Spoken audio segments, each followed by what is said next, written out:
नमस्कार friends, NCERT ज्ञान धारा सीरीज के अंतर्गत स्वागत है आपका आपके अपने YouTube channel GS and maths पर।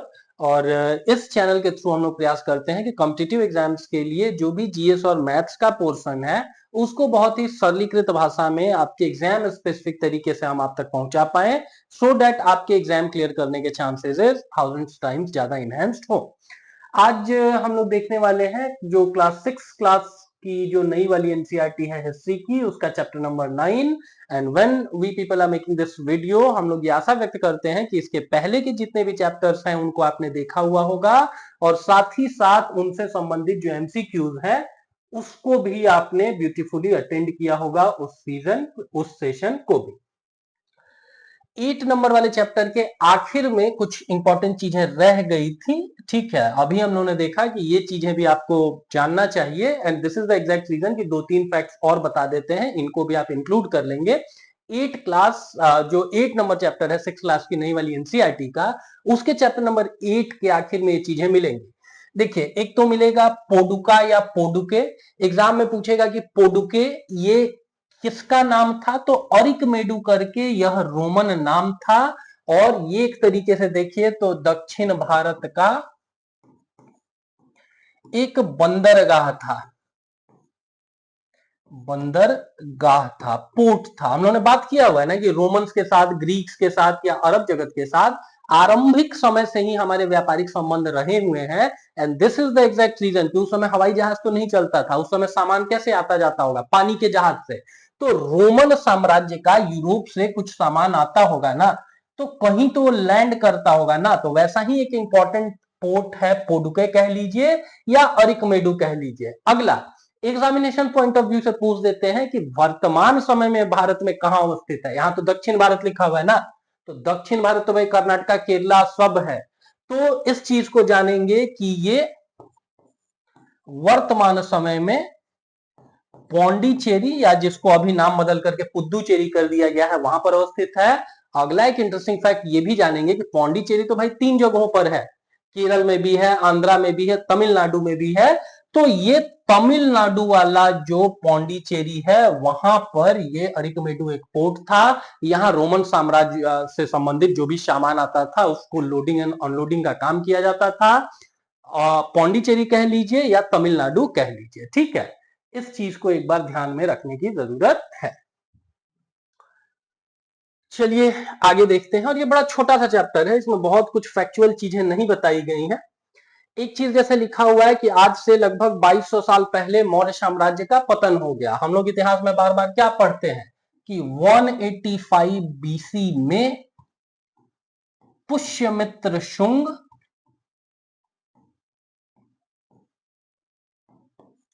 आखिरी जो मौर्य राजा थे जिनका नाम था बृहदर्थ, उनकी हत्या करते हैं। पुष्यमित्र शुंग क्या थे, खुद आर्मी कमांडर थे, लेकिन वो ये भी देखते हैं कि भाई अब मौर्यन राजा लोग उतने सक्षम नहीं रह गए हैं देश को प्रोटेक्ट करने में, ये लोग केवल अहिंसा की बात करते हैं। और यकीन मानिए कोई सा भी युद्ध केवल अहिंसा के सहारे नहीं जीता जा सकता है।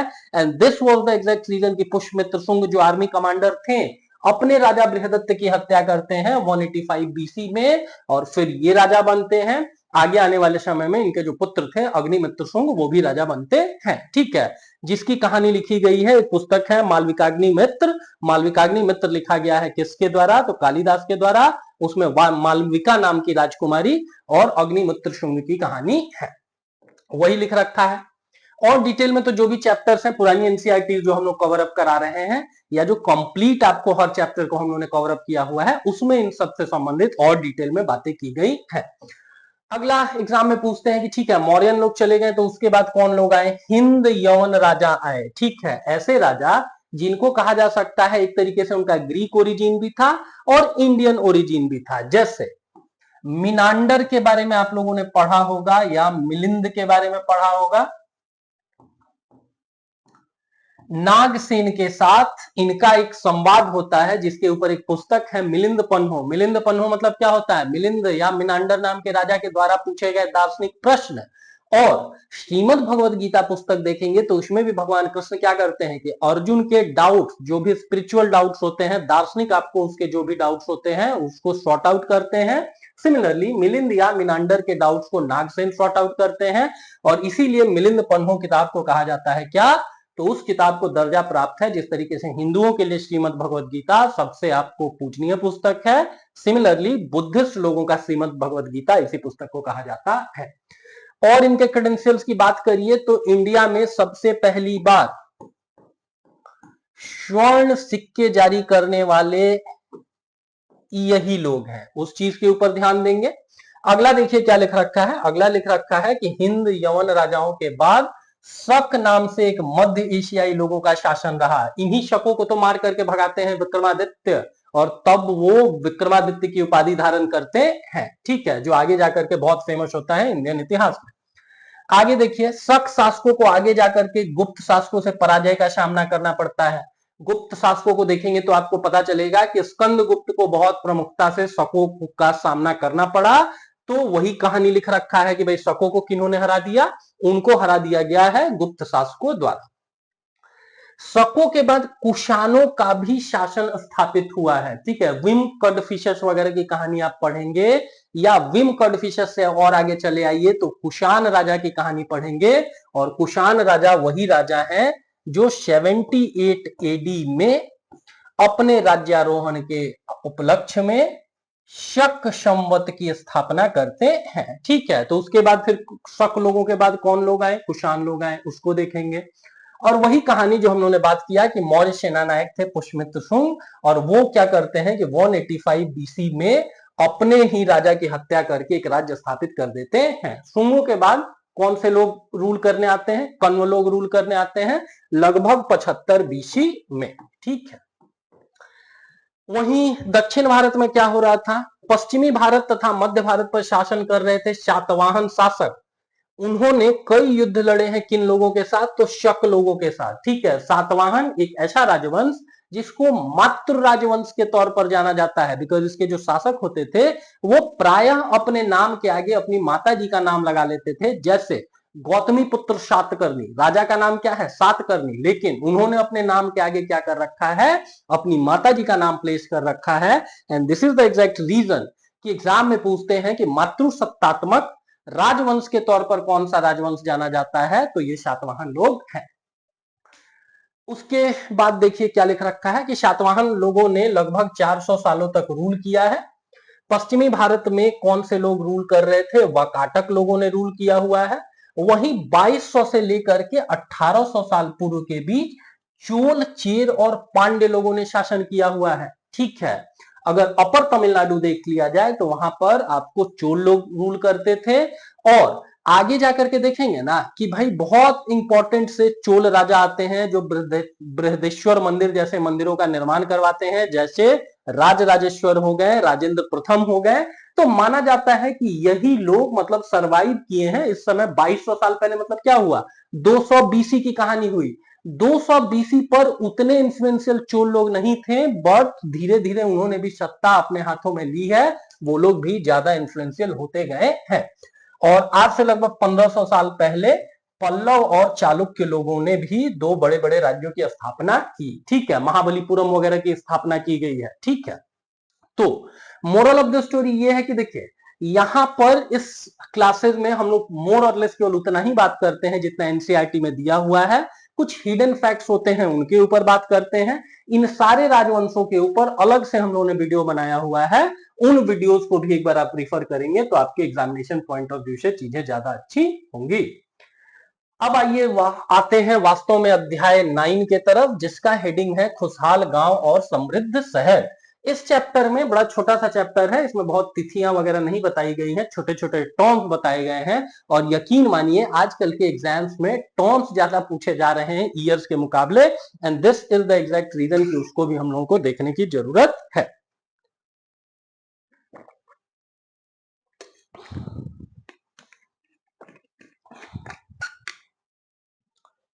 देखिए क्या लिख रखा है। पहला चीज तो जानेंगे कि लोहे का प्रयोग भारतीय उपमहाद्वीप में कब प्रारंभ हुआ है। भले हम लोगों ने हाईलाइट नहीं किया है बट इस चीज को नोट डाउन कर लेंगे, 3000 साल पहले। मतलब ये बात की जा रही है 1000 बीसी की, ठीक है। अच्छा, कोई सी भी नई तकनीक, कोई सी भी नई चीज धीरे धीरे प्रचलन में आती है, तो अगला लाइन लिखा है कि 2500 वर्ष पहले मतलब 500 बीसी आते आते लोहे के औजारों के व्यापक प्रयोग के हम लोगों को प्रमाण मिलते हैं। ठीक है, जैसे एआई ही है, तो अभी रातों रात हम लोग क्या कर रहे हैं कि एआई में हमारा एक्सपर्टीज नहीं हो गया है ना, कोई नई तकनीक हमको पता चलती है, धीरे धीरे हम उसके यूज टू होते हैं और फिर उसको बृहत्तर पैमाने पर इस्तेमाल में लाना शुरू करते हैं। एग्जामिनेशन पॉइंट ऑफ व्यू से लोहे का प्रयोग 3000 साल पहले, 1000 बीसी मतलब आर्यन लोगों की कहानी है। और महाजनपद का समय आते आते क्या हुआ है कि लोहे का प्रचलन बढ़ा है, लोहे से हथियार बनाए गए, जो आपके शत्रु हैं आप उनको मार गिराएंगे, लोहे से कुल्हाड़ी या अन्य प्रकार के कृषि आप उपकरण बनाएंगे, तब आप खेती बाड़ी को इतना ग्रो कर पाएंगे कि भाई सरप्लस जनता के लिए भी भोजन की व्यवस्था कर सके। ठीक है, इतना ही दिया हुआ है, इससे ज्यादा कुछ भी नहीं।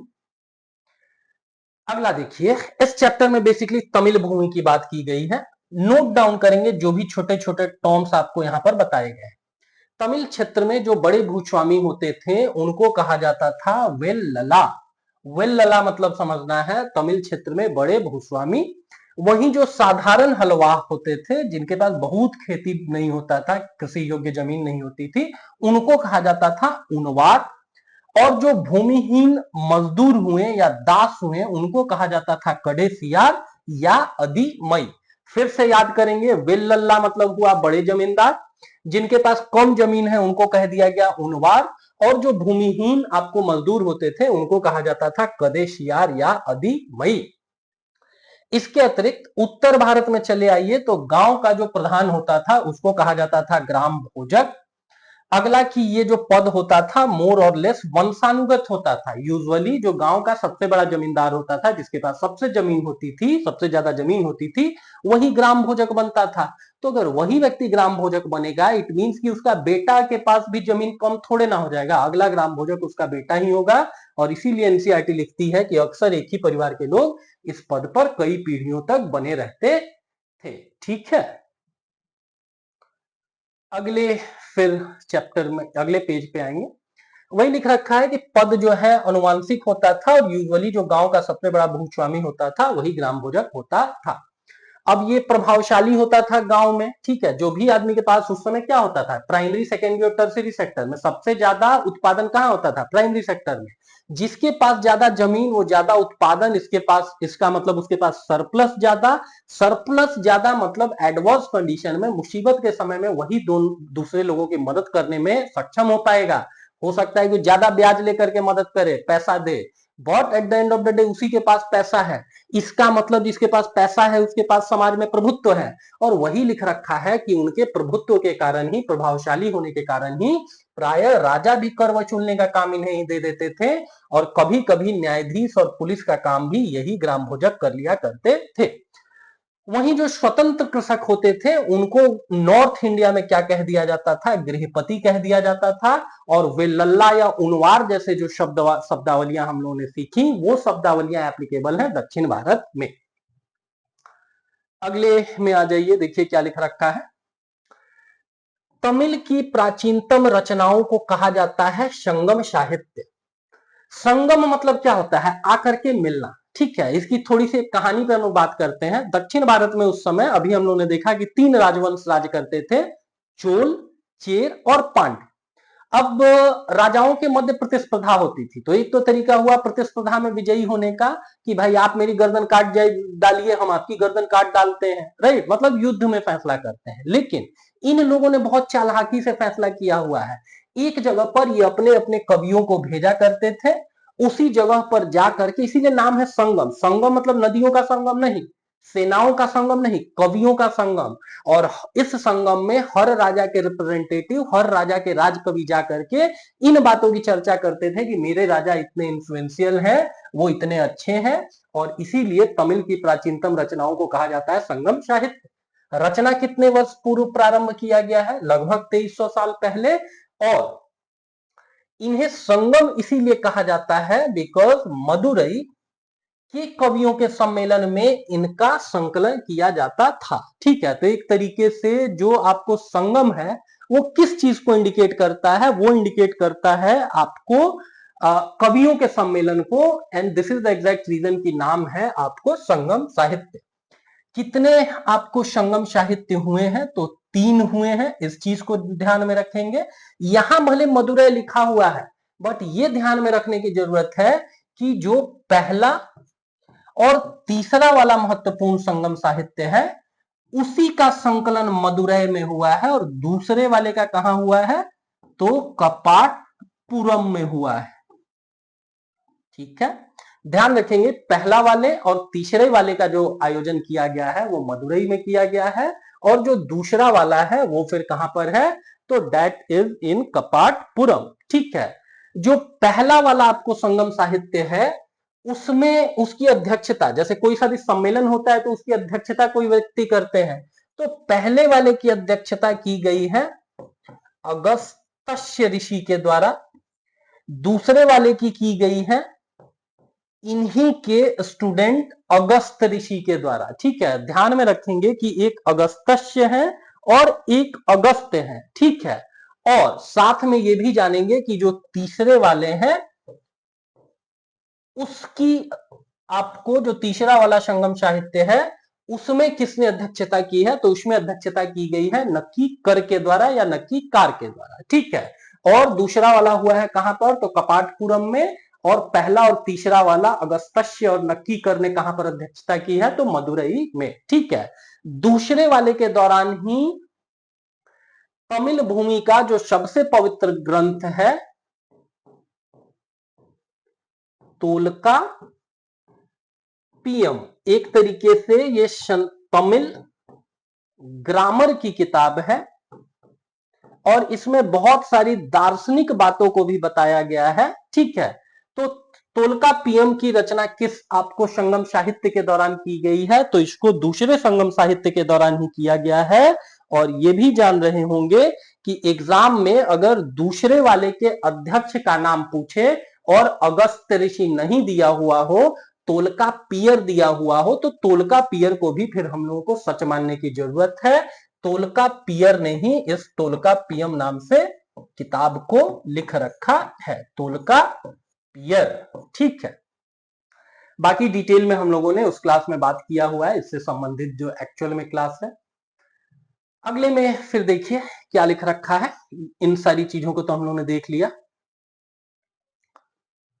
ठीक है, अगले में देखिए क्या लिख रखा है। हम लोगों ने पिछली वाली एनसीईआरटी में ही पढ़ रखा है कि भगवान बुद्ध के पूर्व जन्म की कहानियों को किस नाम से जानते हैं? तो उनको हम लोग जानते हैं जातक कथाओं के नाम से, और जातक कथाओं में अगर भगवान बुद्ध के पूर्व जन्म की कहानियों का संकलन होगा तो इससे हम लोग फिर ये भी कंक्लूड कर सकते हैं कि बुद्धिज्म भी कहीं ना कहीं पुनर्जन्म में आस्था रखता होगा। ईश्वर में वो बहुत स्ट्रांगली आस्था नहीं रखता है। अगर एग्जाम में आए 4 धर्मों का नाम लिख करके कि इनमें से किस धर्म को आप नास्तिक धर्म बोल सकते हैं, तो एक तरीके से वो बौद्ध धर्म है। लेकिन जातक कथाएं कहीं ना कहीं ये बताती हैं कि भाई पुनर्जन्म में ये लोग यकीन करते थे। भगवान बुद्ध की एक कहानी दे रखी है कि भाई भगवान बुद्ध कभी एक चतुर आदमी भी थे, दार्शनिक ही नहीं थे, वो चतुर आदमी भी थे। एग्जाम में कोई क्वेश्चन वगैरह नहीं पूछेगा, इसीलिए इसके ऊपर हम लोग बात नहीं कर रहे हैं। ठीक है, सांची की बात की गई है। फिर यहाँ पर सांची की मूर्ति कला, आप लोगों को पता होगा कि विश्व के सबसे बड़े स्तूपों में से एक स्तूप गिना जाता है सांची, और इसके जो आरंभिक निर्माणकर्ता हैं वो स्वयं सम्राट अशोक है। पिछले क्लासेस में हम लोगों ने बात किया हुआ है कि बौद्ध धर्म का जो आर्किटेक्ट है, वास्तुकला है, उससे संबंधित 3 चीजें आपको जानने की जरूरत है। चैत्य, चैत्य जिस तरीके से हिंदुओं में प्रार्थना घर को मंदिर कहते हैं, मुसलमानों में जिस तरीके से मस्जिद कहते हैं, ठीक बुद्धिस्ट लोगों का जो उनका अपना प्रार्थना घर होता है जहां पर वो लोग तपस्या करते हैं, तो उसको कह दिया जाता है चैत्य। जहां ये लोग रहते हैं उसको कह दिया जाता है विहार। और किसी बड़े बुद्धिस्ट बाबा, कोई बौद्धों में बड़े महत्वपूर्ण व्यक्ति हैं, बाबा हैं, उनकी मृत्यु के बाद उनको दफन किया जाता है स्तूप में। दुनिया के सबसे बड़े स्तूपों में से सांची का स्तूप, और इसकी जो रेलिंग है ना, रेलिंग को कहा जाता था, स्तूपों के स्टोन को भी नोट डाउन कर लेंगे, प्रदक्षिणा पथ। तो इसका जो प्रदक्षिणा पथ है या रेलिंग है वो किस चीज से बना हुआ है? लकड़ी से बना हुआ है। इस चीज को नोट डाउन कर लेंगे, एग्जाम में बार बार पूछते हैं। ठीक है, अब वलय कूप एक टर्म दिया हुआ है, जैसे यहां पे लिखा हुआ है कि दिल्ली में मिला है वलय कूप। अब वलय कूप क्या होते हैं? वलय कूप एक तरीके से गुशेल खाने, नाली या कूड़ेदान के लिए प्रयुक्त होते हैं। गुशेल खाना मतलब सिंपली समझना है बाथरूम। एक्चुअली में इसको मान सकते हैं, एग्जाम में पूछेंगे कि गुशेल खाना क्या होता है, तो ड्रेनेज सिस्टम का एक आपको ये हिस्सा होता है, जल निकास प्रणाली का एक हिस्सा होता है, जिसमें हमारे घरों में प्रयुक्त होने वाला जो गंदा जल है उसको हम लोग आपको इस मैकेनिज्म के द्वारा बाहर निकालते हैं। ठीक है, अगला देखिए कि प्राचीन शहरों के बारे में नाविकों और यात्रियों के विवरणों द्वारा भी पता चलता है। जैसे एक अज्ञात यूनानी लेखक का एक विवरण वैसा ही हम लोगों को मिला हुआ है। हम बार बार क्यों कहते हैं कि एनसीईआरटी की बातों को पढ़ने के लिए भी ना आपको कहीं ना कहीं मेंटरशिप चाहिए होता है। अब यहां पर लिखा हुआ है अज्ञात यूनानी नाविक, ये जानते हैं किसकी चर्चा की जा रही है? एक किताब मिली हुई है जिसका नाम है Periplus of Erythraean Sea. Exam में पूछेंगे कि Periplus of the Erythraean Sea किसकी किताब है? ऑप्शन में 3 लेखकों के नाम होंगे, चौथे लेखक का नाम होगा नन ऑफ द एबव। आज तक हम लोगों को पता नहीं है कि पेरिप्लस ऑफ द इरीथ्रियन सी किसने लिखा है, वो किसी अज्ञात यूनानी नाविक के द्वारा लिखा गया माना जाता है। और इरीथ्रियन सी, इरीथ्रियन सागर क्या है? आज के समय का अरब सागर कह लीजिए, उससे कनेक्टिंग लाल सागर कह लीजिए। इसी रास्ते से तो आपको जो यूनानी लोग होते होंगे वो इंडिया आते होंगे ना, पैसिफिक ओशन पार करके थोड़े आते होंगे। एक बार मैप में जाकर के चीजों को देखेंगे, you will have a better understanding. जैसे यहां पर मैप में आकर के आप देखिए कि क्या लिख रखा है। अगर आपको इंडिया यहां तक आना है तो फिर आपको किस रास्ते से आना होगा? अरब सी आप आएंगे, रेड सी आएंगे, ठीक है, और रेड सी के थ्रू ही आप क्या कर रहे होंगे? मेडिटेरियन भूमध्य सागर होकर के यूरोप। तो मोटे तौर पर ये रेड सी हो गया, यहाँ के जो छोटे छोटे गल्फ हो गए, पर्सियन सी हो गया, अरेबियन सी हो गया, इन्हीं सबको मिला करके बोला जाता है इरिथ्रियन सी। लिखने वाला जो राइटर है उसका नाम अज्ञात है। हाउएवर उस किताब में भारतीयों के बारे में, भारतीय उपमहाद्वीप के बारे में बड़ी अच्छी अच्छी चीजें लिखी गई है। अगला देखिए, बेरी गाजा भरूच का यूनानी नाम। ठीक है, गुजरात में चले जाएंगे तो आपको देखने को मिलेगा क्या? गल्फ ऑफ कच्छ देखने को मिलेगा, और नीचे को चले आएंगे तो आपको खंभात की खाड़ी देखने को मिलेगी। ठीक है, यहां को चले आएंगे, गल्फ ऑफ कच्छ यहां होगा, नीचे गल्फ ऑफ खंभात होगा, यहीं पर एक शहर है भरूच। ठीक है, उसी के बारे में बात किया गया है कि भरूच जो हमारा एक भारतीय शहर है उसको यूनानी लोग किस नाम से जानते थे? तो बेरीगाजा के नाम से जानते थे। अच्छा, कभी भी पैसिव लिसनर होकर के मत पढ़िए, आप एक्टिव लिसनर बनिए। जितनी चीजें हम आपको बता रहे हैं ना, टेक्नोलॉजी ने आपको ये सुविधा दे रखी है कि भाई आप मेरे इस वीडियो को पॉज कर सकते हैं, वीडियो को पॉज करिए, अपना एटलस भी साथ में लेकर के बैठिए, और एटलस में जो भी चीजें बता रहे हैं उनको एक बार मार्क करिए। आपकी ज्योग्राफी में भी बहुत सारी अच्छी संकल्पनाएं बनती चली जाएंगी। और आज के समय में एग्जाम्स को अगर आपको क्लियर करना है ना, तो कहीं ना कहीं street smartness is very important, and this is the exact reason that it's my humble request कि भाई आप संपूर्णता से चीजों को देखिए, केवल लिसनर होकर के, पैसिव लिसनर होकर के क्लास मत अटेंड करिए, एक्टिव लिसनर बनिए, चीजें बेटर होंगी। तो बेरी गाजा किसका नाम है? भरूच का नाम है, और भरूच का ये नाम किन लोगों ने दिया हुआ है? यूनानी लोगों ने दिया हुआ है, बस, और कुछ नहीं जानिए।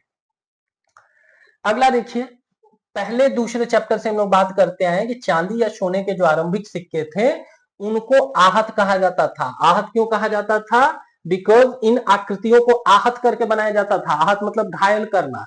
आपने एक तरीके से मेटल को गर्म किया और उसको मन चाहिए आकृति देने के लिए आपने उसको ठोकना पीटना शुरू किया। किसी को आप ठोकते पीटते हैं तो उसको चोट लगती है, वो आदमी घायल होता है, वो आदमी आहत होता है, and this is the exact reason कि इन सिक्कों को कहा जाता है आहत सिक्के। ठीक है, अगले में फिर हम लोग देखते हैं। अब मथुरा की चर्चा की गई है। मथुरा देखिए क्या लिख रखा है कि यातायात और व्यापार के दो प्रमुख रास्तों पर स्थित था। एक उत्तर पश्चिम से पूरब की ओर जाने वाला, दूसरा उत्तर से दक्षिण की ओर जाने वाला। ये बेहतरीन मूर्तियां बनाने का भी केंद्र था। और अगला की मथुरा जो है कुषाण लोगों की दूसरी राजधानी थी। कुषाणों की जो पहली राजधानी थी वो थी पुरुषपुर, जो आज के समय में कहां पर है, तो आज के समय में पाकिस्तान का जो पेशावर शहर है वही उस समय पुरुषपुर के नाम से जाना जाता था। और कनिष्क या कुषाणों की पहली राजधानी, दूसरी राजधानी हमारा दिल्ली के पास जो मथुरा है वो। अगला चीज जानेंगे कि एक तरीके से देखिए तो उत्तर पश्चिम से पूरब की ओर अगर आपको जाना होगा, नॉर्थ ईस्ट की तरफ, बंगाल बिहार की तरफ, तो आपको मथुरा होकर के जाना होगा। और अगर आप तक्षशिला से या मध्य एशिया से दक्षिण भारत आ रहे हैं तो भी आपको क्या करना होगा, तो भी आपको इसी रास्ते के थ्रू आना होगा। अगला चीज कि यहाँ पर मूर्तियां बनाई जाती थी। आगे जाकर के हम लोग देखेंगे कि गांधार कला थी, फिर मूर्तियां बनाने की मथुरा कला आई। गांधार कला एक तरीके से यूनानी लोगों के इन्फ्लुएंस में बनाई गई थी। और हमारा जो इंडिजिनस स्वदेशी हमारा जो वर्जन था वो मथुरा कला थी।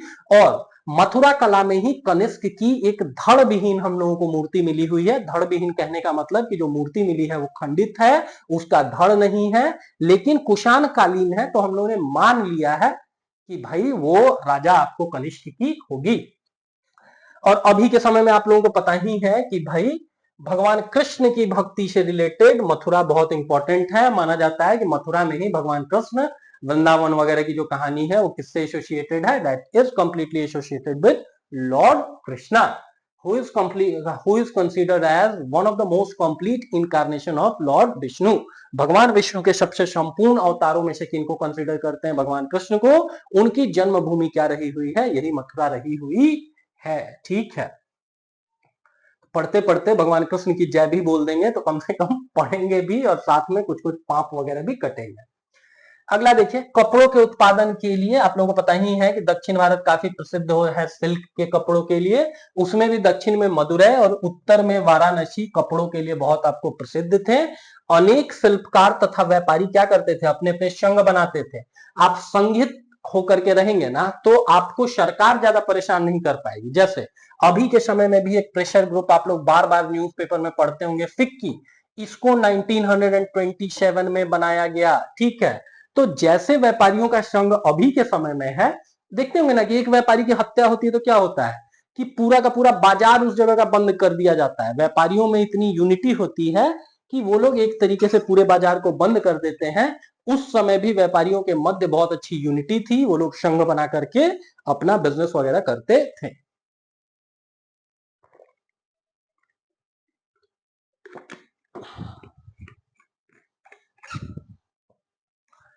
अगले में आइए देखिए क्या लिख रखा है। तो ये लोग जो अपने संघ बनाते थे उन संघों को कहा जाता था श्रेणी। और इन श्रेणियों का काम क्या होता था, इन श्रेणियों का काम होता था प्रशिक्षण देना, कच्चा माल उपलब्ध कराना और तैयार माल का वितरण करना। इसके अतिरिक्त ये श्रेणियां बैंकों के रूप में भी काम करती थी, जहां लोग पैसा इत्यादि जमा करते थे। ठीक है, तो इतनी चीजें यहां पर दी गई हैं।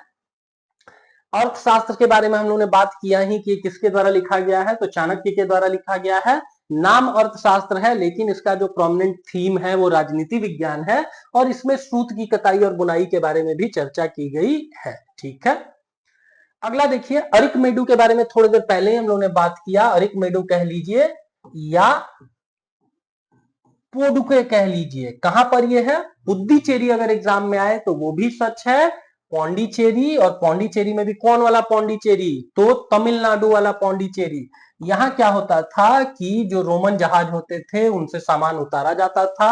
और अभी यहाँ भूमध्य सागरीय क्षेत्र के एल्फोरा जैसे पात्र मिले हुए हैं, मतलब जैसा सामान रोमन लोग यूज करते थे ना वैसा ही सामान यहाँ पे भी अगर मिल रहा है तो उससे हम लोग कंक्लूड करते हैं कि वहां का सामान अगर यहाँ मिल रहा है दैट मीन्स उन लोगों के साथ आरंभिक समय से ही हमारे बिजनेस रिलेशंस होंगे। यहीं से क्या मिला हुआ है कि एरेटाइन पात्र मिला हुआ है, और एरेटाइन पात्र इटली के एक शहर का नाम है एरेटाइन। वहां पर लोग जैसे प्याले यूज करते हैं, जैसे कप ग्लासेस यूज करते हैं, उन्हीं के नाम पर नाम रख दिया गया है एरेटाइन। एग्जाम में पूछेंगे कि एरेटाइन पात्र कहां से मिला हुआ है, तो इसी आपको अरिकमेडू से मिला हुआ है। और एरेटाइन जानेंगे कि इटली का क्या है, तो वो एक शहर है। ठीक है, लास्ट छोटी छोटी चीजें कुछ है। ब्राह्मी लिपि, देखिए ब्राह्मी हम लोगों ने बात किया ना कि अशोक के जो आरंभिक जो भी शिलालेख हैं वो ब्राह्मी लिपि में ही है। भाषा प्राकृत और लिपि ब्राह्मी। तो ब्राह्मी इतनी यूनिवर्सल लैंग्वेज थी कि जो तमिल भाषा है इसके लिए भी आरंभिक तौर पर जिस लिपि का प्रयोग किया गया था, it was none other than Brahmi, और इसीलिए इसको कहा जाता था तमिल ब्राह्मी अभिलेख। यहां पर देखेंगे कि ऐसे बर्तन भी हम लोगों को मिले हुए हैं अरिकमेडू या अन्य पत्तनों से, पोर्टो से, जिनका डिजाइन तो रोम का है लेकिन यहां बनाए जाते थे। ठीक है, इसको बोलते हैं रिवर्स इंजीनियरिंग। दूसरे की चीजें देख करके हम लोग भी तो यहाँ बनाना सीख सकते हैं ना। तो बहुत सारे ऐसे बर्तन भी मिले हैं जिनका डिजाइन तो रोम की तरह से है लेकिन यहाँ बनाए गए हैं। रोम के बारे में एक चीज लिख रखा है कि रोमन लोगों ने एक बहुत बड़ा साम्राज्य स्थापित किया, और रोम उस बड़े साम्राज्य की राजधानी थी। इनके इन्फ्लुएंशियल लीडर थे, राजा थे, जिनका नाम है अगस्तस। अगस्तस के नाम पर ही अगस्त का महीना आता है।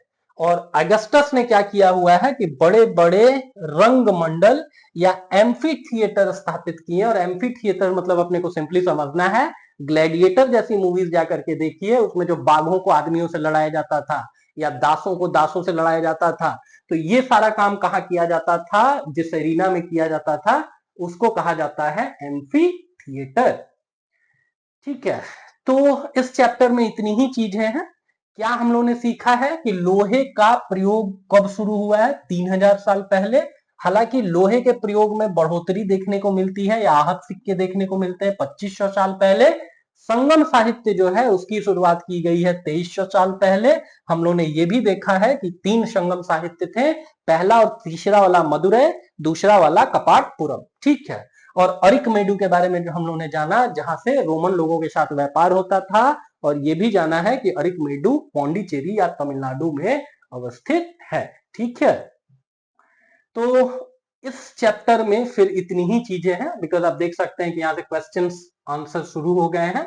जैसे जो तमिल में बड़े भूस्वामी होते थे उनको क्या कहा जाता था, वे लल्ला कहा जाता था। तो इन क्वेश्चंस को भी प्रैक्टिस करना is such a good thing. अगर हमारा ये प्रयास आपके एग्जामिनेशन पॉइंट ऑफ व्यू से, if you are finding it very interesting, और आपको लगता है कि बहुत सारी अगल बगल की चीजें भी हम आप लोगों को बता रहे हैं जो आपके एग्जामिनेशन पॉइंट ऑफ व्यू से which points are quite important, so it's a humble request that please do like, share and subscribe our channel.